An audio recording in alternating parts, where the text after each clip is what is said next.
So, can I add this, please? Right, chapter 1. Chapter 1. The story of the door. Okay, now doors, I'll underline this as well, doors come to have a very strong symbolic purpose in this story. A door is the entrance to somewhere, but a door represents the barrier between the public and the private. So when your door, if you like, is your privacy. So you go home at night, you close your door, you can then be yourself. Outside the door in public, you're a different type of person. So we have a symbol of what we call the public versus the private. And already that is duality. Okay, all of you guys have duality. You behave differently here with me than you will at home or with your friends. So the idea is that one person can behave in two different ways. Mr. Utterson, the lawyer, underline please, was a man of rugged countenance that was never lighted by a smile. So Mr. Utterson is our hero of the story. He's a lawyer. Now again, a lawyer is somebody who is a professional, right? Lawyers are kind of stereotypically quite serious people, okay? He's upper class, so he's upper middle class, I should say. He's a wealthy man, he's a professional man, he is the kind of almost like the perfect Victorian gentleman. Yes? Mr. Utterson, the lawyer, was a man of rugged countenance, so he looks hard. That was never lighted by a smile. Cold, scanty, and embarrassed in discourse. So he's not good with people. He's not good at talking. He's a quiet person. Okay? He's quiet, and I would say that he is serious. Backward in sentiment. Lean, long, dusty, dreary, and yet somehow lovable. It's like, this guy, he's miserable. He doesn't like people. He's dusty, whatever the hell that means, but there's something about him that is lovable, right? There's a kindness to him. At friendly meetings, when the wine was to his taste, something eminently human beaconed from his eye, something indeed which never found its way into his talk, but which spoke not only in these silent symbols of the after-dinner face, but more often and loudly in the acts of his life. So he's a doer, not a talker. So he does good deeds. Okay? So his acts of life, so he does good. So again, we have duality of Mr. Utterson, right? He, inside his self, he's a good man, he's a kind man, but he doesn't really bring out in his speech. He was austere of himself. Now, to be austere, have you ever heard of the word austerity? Austerity is when you're hard with yourself. Okay? He was austere with himself. Drank gin when he was alone to mortify the taste for vintages. Okay? Now, a vintage, just an arrow there, is wine, and gin is a kind of like flavourless alcohol. So when Mr. Utterson is at home, Mr. Utterson loves wine, right? Wine is expensive. It tastes really good. You won't understand right now, but it tastes really, really good, and it's expensive. And he can afford wine. He can afford it. He's a lawyer. But what he does when he goes home is he deliberately drinks flavourless gin to try and kill his love of wine. Weird, right? But the wine represents his loves, his passions, and the gin represents society. Cold, tasteless, harsh. Though he enjoyed the theatre, he had not crossed the doors of one in 20 years. So he loves theatre, but he never goes. Can he afford the theatre? Absolutely. So why doesn't he go? Why doesn't he go to the theatre? Why doesn't he go? He loves he's not been in 20 years. Why is he not going to the theatre? Because a man's not supposed to go to the theatre. So he's trying to play the role of the man, right? But notice, what we have here is repression, right? He's a man who's repressing his desires. Again, he loves wine and the theatre. These are things that are fun. and yet he's not doing them. He had an improved tolerance for others, sometimes wondering, almost with envy, at the high pressure of spirits involved in their misdeeds. And in any extremity, inclined to help rather than reprove. So part of his job is that he helps people with crimes, right? But he doesn't judge people. He doesn't judge people. He says that he's kind of obsessed by the way that other people do things that are bad. He's such a good character that he's like, wow, I can't believe they did that. But rather than judge them, so rather than reprove them, which means to judge and criticise, he wants to help them. So he's a good person, right? He understands that humans do bad things, but he's a good man, he wants to help people. I incline to Cain's heresy. I'll underline this. He used to say, I let my brother go to the devil in his quaintly own way. Right, Cain. Do we know who Cain is? Edward, who's Cain? Yeah, he did. So the story is of Abel and Cain. And Cain, in the Bible, these are the children of Adam and Eve. In the Bible, Abel is given, Abel is in charge of one of the areas of the farm, I forget which one, and Cain gets a different one. Cain is jealous of Abel. Cain kills his brother. He kills Abel, and God says to Cain, where is your brother? And Cain says, I'm not my brother's keeper. I'm not my brother's keeper. In other words, it's not my business where my brother is. So Cain's heresy is to kill his fellow man and not care. But he says, I agree with Cain, right? I agree with Cain. Let everyone be. So this, let him go to the devil in his own way. So the idea is that he doesn't interfere. Okay. This is his attitude to life. I know I'm going slow with this bit, so I think it's important. His attitude to life is, let everyone get on what they want to get on with. Right? I'm not going to meddle. I'm not going to try and change things. I'm not going to stick my nose in. Okay? I'm with Cain. I'm not my brother's keeper. Okay? Let everybody be free. In this character, it was frequently his fortune to be the last reputable acquaintance, and the last good influence in the lives of downgoing men. So he knows lots of men who are downgoing, criminals, and he is often the last good man that they know. And to such as these, so long as they came about his chambers, he never marked a shade of change in his demeanour. So he is consistent. Are we happy with this? This is the kind of man we're dealing with, right? He is the archetype of Victorian gentleman. Serious, professional, kind, not a meddler, right? He's not going to try and save people. No defeat was easy to Mr. Utterson, for he was undemonstrative at the best, and even his friendships seemed to be founded in similar Catholicity, so being like a Catholic, of good nature. Okay, so he has got friends, right? He's got his friends, who we're going to learn about. It is the mark of a modest man to accept his friendly circle ready-made from the hands of opportunity. And this was the lawyer's way. His friends, underline please, his friends were those of his own blood. Meaning? Family. Thank you. Or those whom he had known the longest. Okay, so basically his friends from school.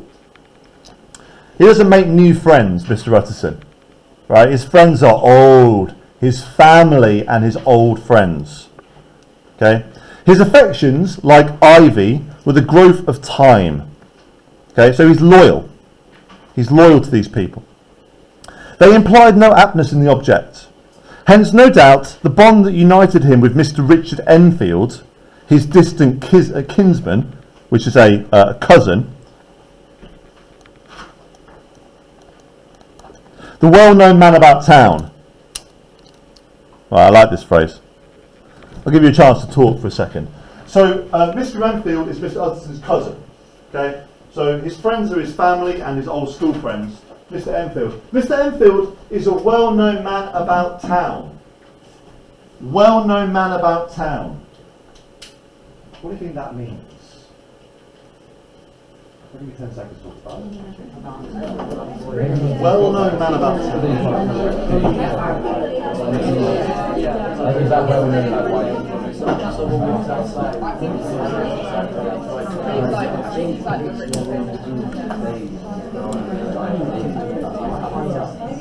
Okay, so what it means is, arrow please, it means that he's a bit of a player, right? He's a man about town. He likes to go out. He likes to drink.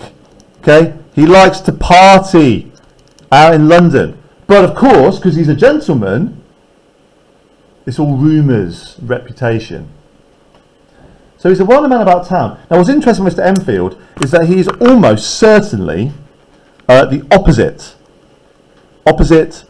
of Utterson. There's no way these two should be friends, right? One of them goes home, drinks gin. Got to kill that taste for wine. The other one's out high. Why are they friends? Because of family. It's the family. It was a nut to crack for many. What these two could see in each other, or what subject they could find in common. It was reported by those who encountered them on their Sunday walks, underline please, that they said nothing. They said nothing. Looked singularly dull and would hail with obvious relief the appearance of a friend. For all that, the two men put the greatest store by these excursions, counted them the chief jewel of each week, and only set aside occasions for pleasure, but even resisted the calls of business that they might enjoy them uninterrupted. So they walk every Sunday. So people watch these two men walk around and they go, what the hell are they talking about? What do they talk about on these walks? Nothing. They walk in silence every Sunday. And every time a friend comes, like, oh my God, it's so good to see you. Right? So they don't really get on. They walk around together. The reason they do it is because they've always done it. So what you've got is a little bit of a sense of this kind of idea of tradition. Okay? But these are not people who are free. These men are not people who are free. These are men who do things because they're supposed to. Mr. Enfield and Mr. Utterson. Turn the page, please.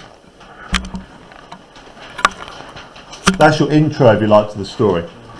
It chanced on one of these rambles that their way led them down a by street in a busy quarter of London. A by street is like a side street. Okay. The street was small and what is called quiet, but it drove a thriving trade on the weekdays. So there's kind of a market. There's a market there. You all good? There's a market in the street. The inhabitants were doing well, it seemed, and emulously hoping to do better still, and laying out the surplus of their gains in coquetry, so the shop fronts stood out among the thoroughfare with an air of invitation, like rows of smiling saleswomen. That's nice, isn't it? A little simile there. So this is the market. Even on Sunday, when it's veiled its more florid charms and lay comparatively empty of passage, the street shone out in contrast to the dingy neighbourhood, like a fire in a forest. So this one street is kind of like beautiful and bright in all the neighbourhood that's dark. So the fire is a kind of symbol of the brightness. So you've got brightness and hope, and the forest is darkness. So even London has duality. It has beautiful streets of wealth, and it has dingy streets of poverty and crime. And with its freshly painted shutters, well polished brasses, so like all the doorknobs are nicely polished, and general cleanliness, gaiety of note instantly caught and pleased the eye of the passenger. Two doors from one corner, on the left hand going east, the line was broken by the entry of a court, And just at that point, a certain sinister block of buildings thrust forward its gable on the street. A gable is, you've ever seen old-fashioned houses? Sometimes they look a bit like this. So the top bit has a habit of like sticking out over the bottom, like that. The gable is like an upper floor that sticks out over. So it's kind of leaning over, like lurching over. So like there's like windows, but that's a terrible picture, isn't it? But you know what I mean. Maybe you don't, I don't know.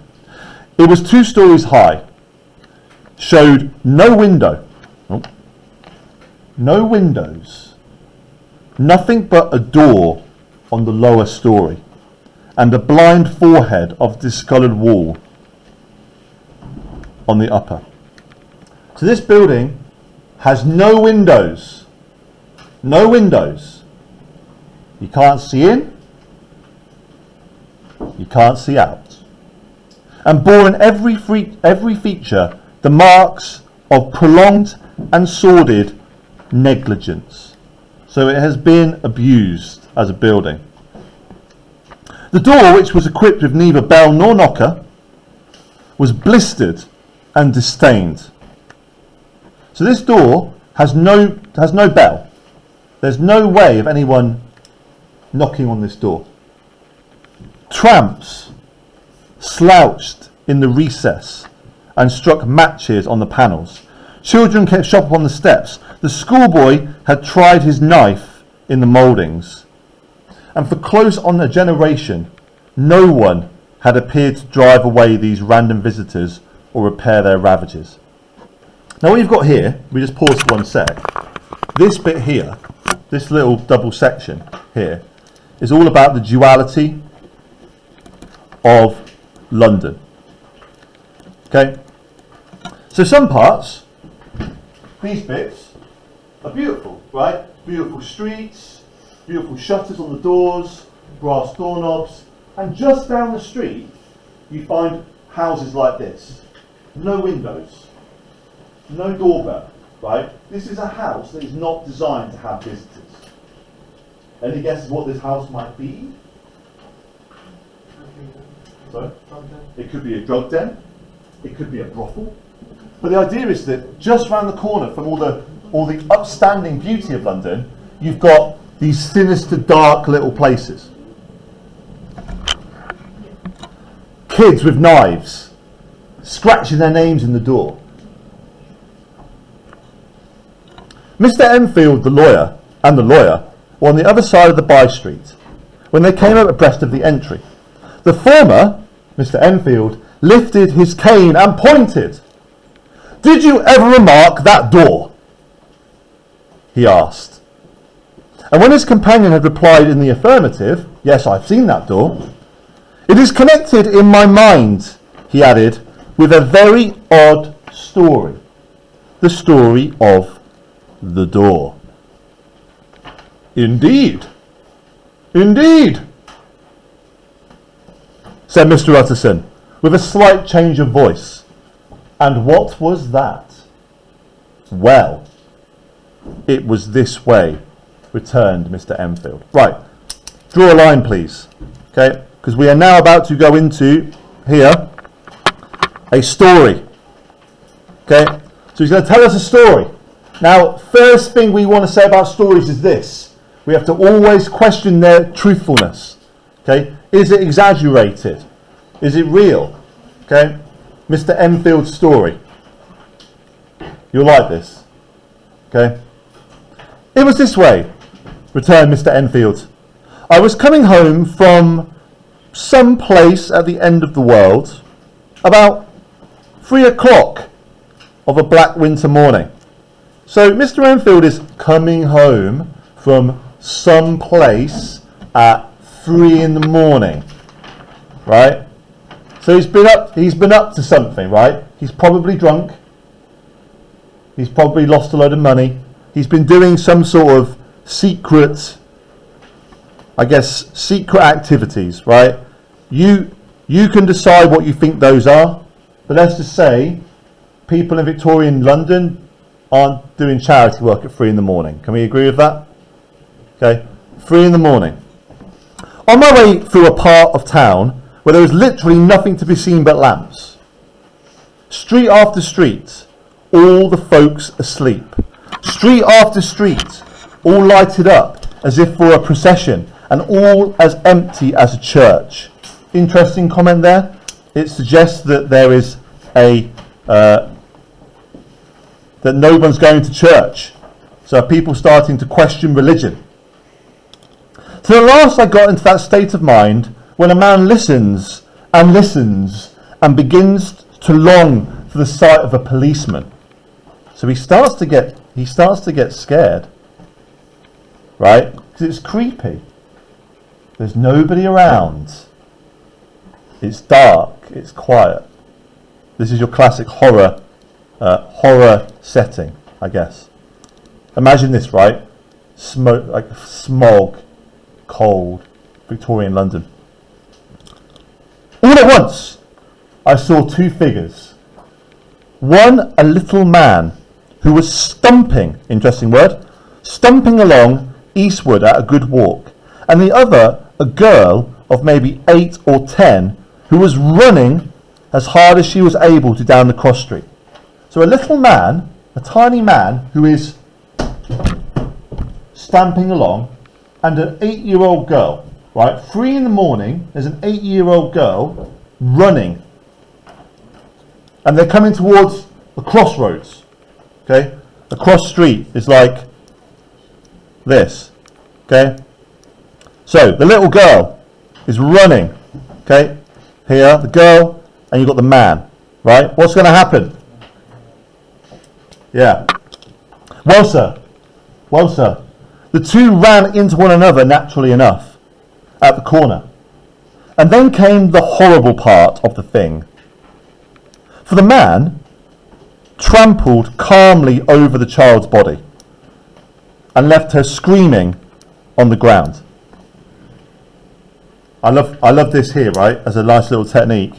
To trample calmly is nice, right? So they're both going down the street. The little girl runs across, and rather than going, oh, sorry, right, or hey, what are you doing? Watch out. He just crushes her. He treads on her, bring her down, and then just calmly just stamps on her body.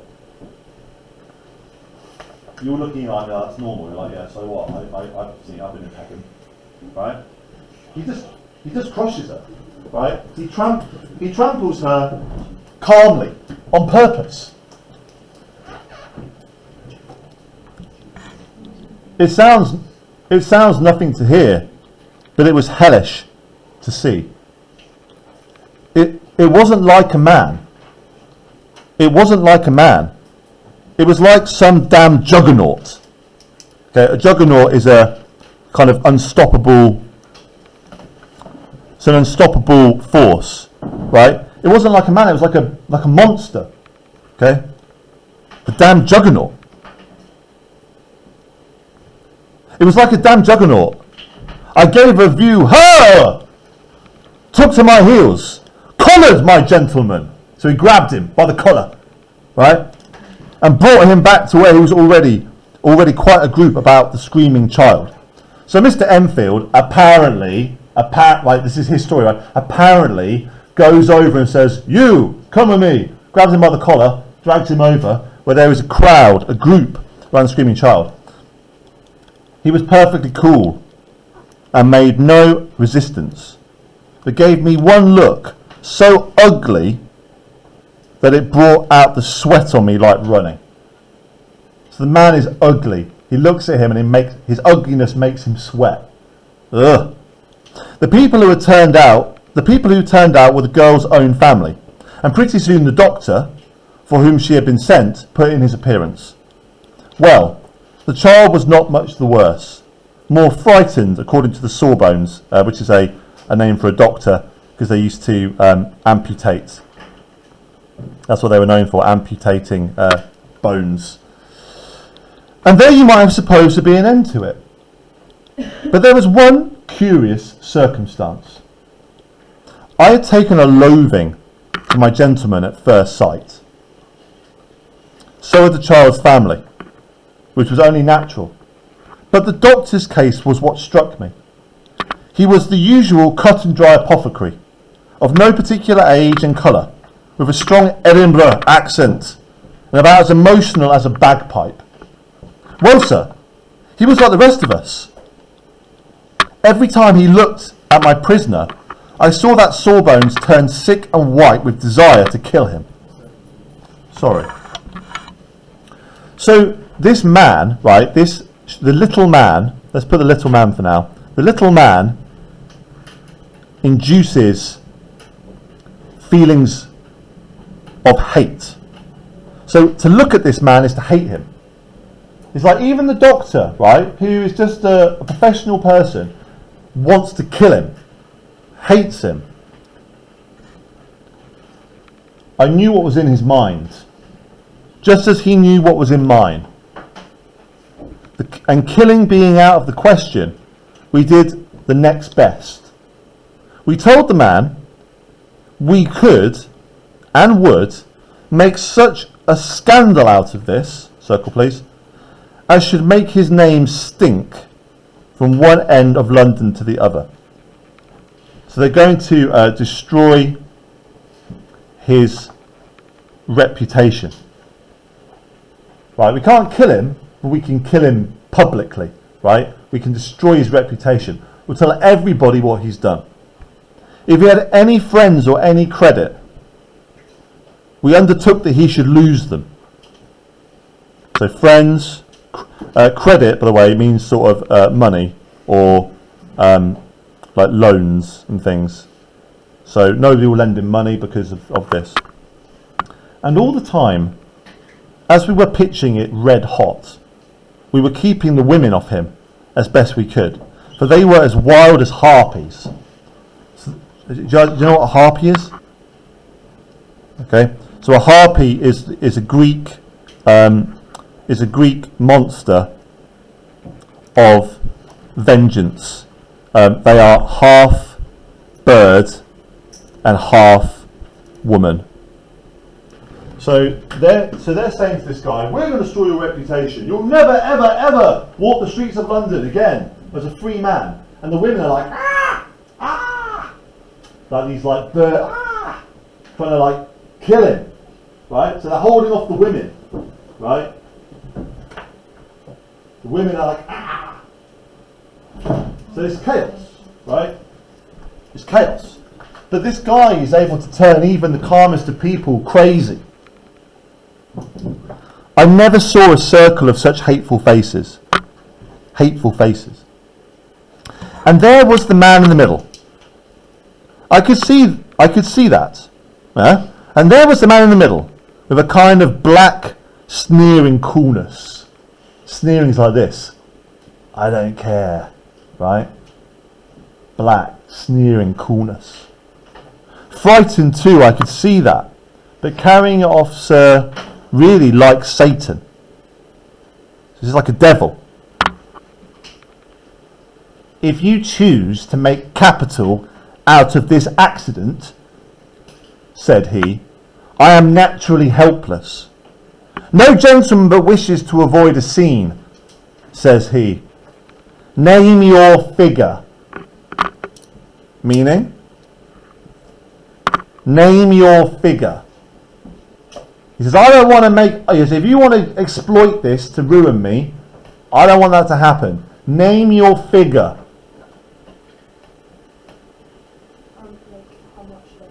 Yeah. What's it going to cost me? Right? So, how much is it going to cost me to get out of this? But wouldn't that also like ruin the other guy's reputation because he's out at 3 a.m.? Or... Yeah, well, that's a fair point, isn't it? I guess he's telling the story, isn't he? Yeah. Name your figure. What's it going to cost me? Right? Well, we screwed him to £100. Now remember, £100 in those days?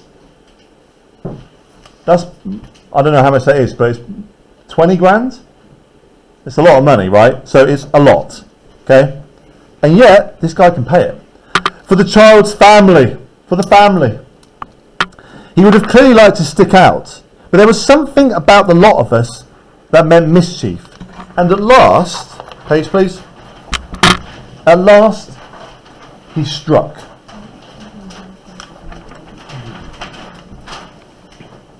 The next thing was to get the money. And where do you think he carried us?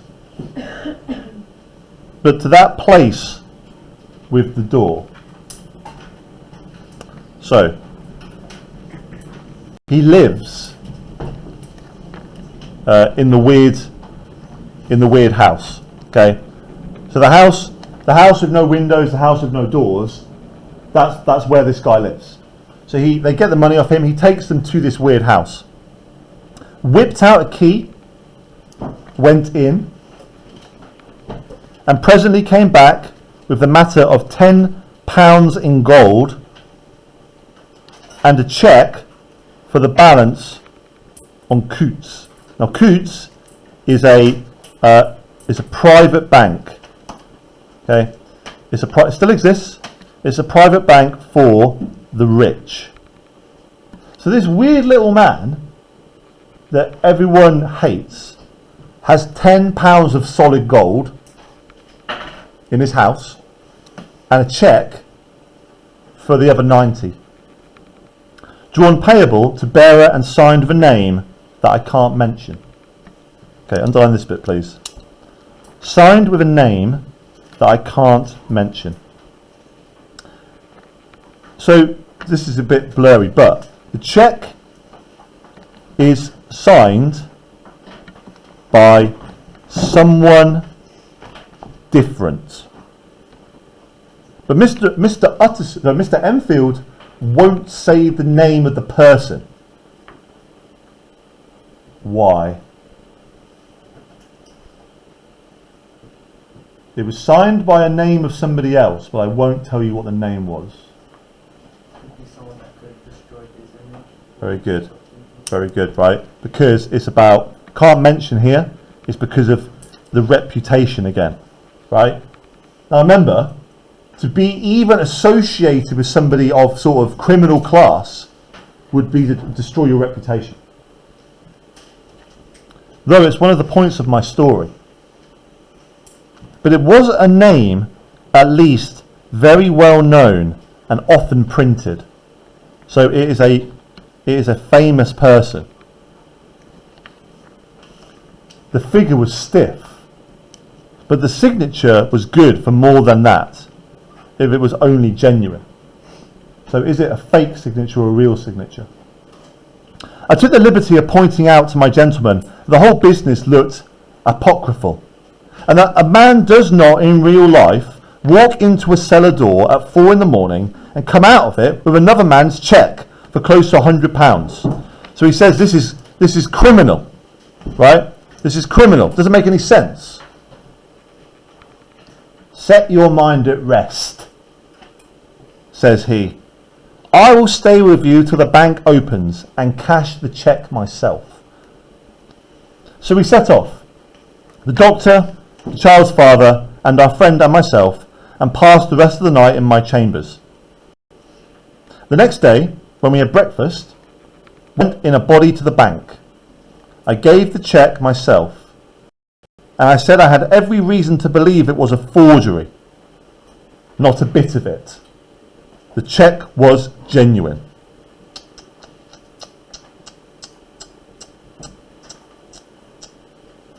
Said Mr. Utterson. Tut tut. So, that is the end of the story. So underline there, please. Okay, that is the end of the story. Okay. I see you feel as I do, said Mr. Enfield. Yes, it is a bad story.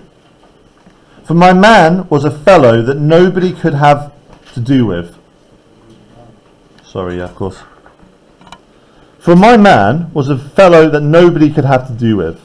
A really damnable man. And the person that drew the cheque is the very pink of proprieties. So, respect. celebrated too. And what makes it worse, one of your fellows who do what they call good. So the man who signed the cheque is a good man, right? Respected, famous, a good person. Blackmail, I suppose. An honest man paying through the nose for some of the capers of his youth. So the theory is this. Why is the rich or good man paying a cheque for the bad man? Because the bad man is blackmailing him. The good man did something in his youth, right? Capers of youth.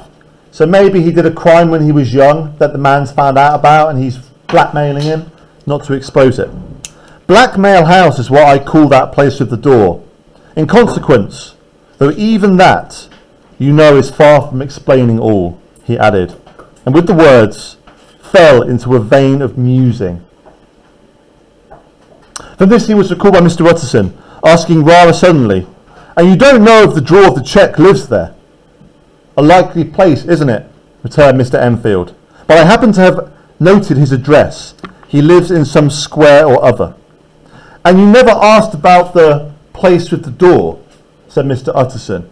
No, sir. I had delicacy, was the reply. I feel very strongly about putting questions. It partakes too much of the style of the Day of Judgment. So notice this, right? He hasn't asked. He hasn't said what's going on. He doesn't ask questions, right? God asks questions, right? Judgment is God. Okay? God asks questions. You start a question and it's like starting a stone. You sit quiet on top of a hill and away the stone goes, starting others, and presently some bland old bird, the last you would have thought of, is knocked on the head in his own back garden, and the family have to change their name. No, sir, I make a rule of mine. The more it looks like Queer Street, meaning strange in those days, the less I ask. A very good rule too, said the lawyer. We'll pause that there for today. So if you just get a pen and just draw a line again through here, we'll pause it there. So let's do a little recap of this. Okay, we'll do summaries tomorrow. So pause this.